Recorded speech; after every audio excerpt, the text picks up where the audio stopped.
ole itu kunci ngajian pulpui branch KTP goi jinjam goi samsai na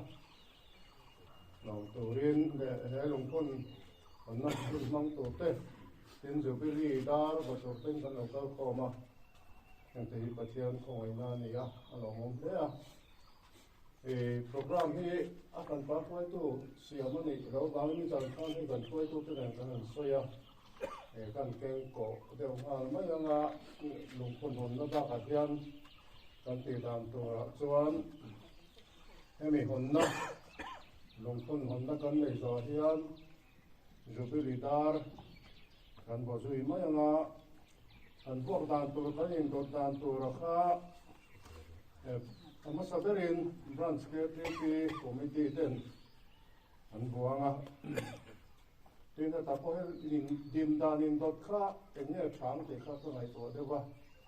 hemi office bearer te leader tangin assistant leader secretary te khan in rem thama ila committee te ka chorem tam na nangin kan in rem so mo yang atien ko kan committee te po chairman na tangin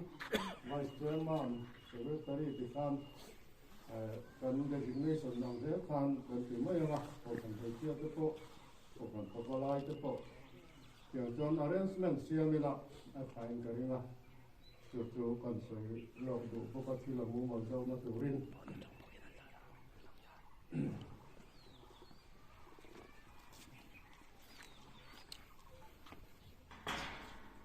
Patiang ni lo ngai sang u ram jong jong teu lalpa choi moin him takin aw ro u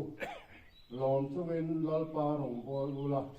sa chungin ma lo ka ro u lalpa chu pathian ni ti ro u ni siam tu ama chu ni a ama ta kan ni ami te le ran kan na huna gram ho chu kan ni lom chu soi chungin a pung khara chuan lu ula bọc chung in bia kinh khung chung cột lai ở tuần đồ chỗ anh nghe là làm thú soi ula mình cho bọc rau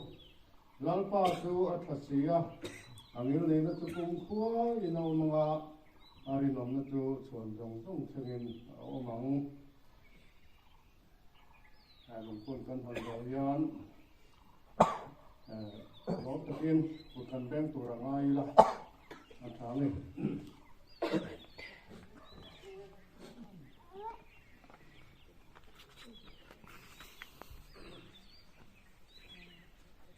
Tuna hian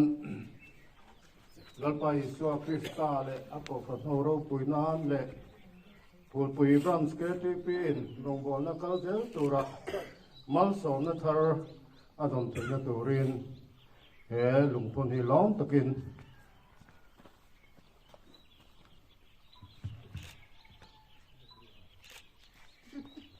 không đây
swan en kim hibi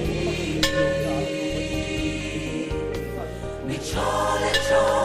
lo te fun koma se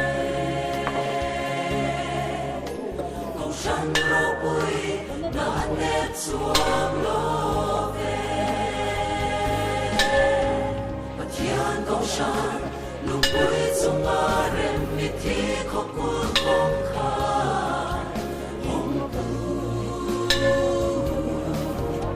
Van rom sa bi ko la san dang chua tu ko vel ti me tu chu ko shan ani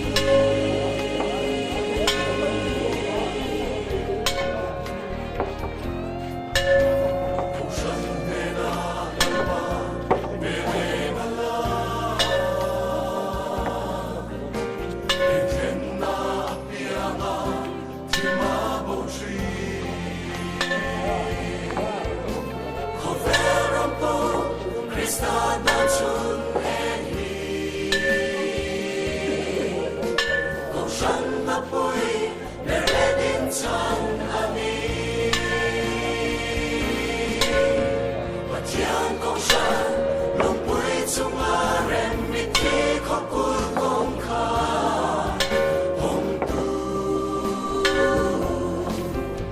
Van ram sa bi ko la sa dang chua tu ko vel ti me tu chu ko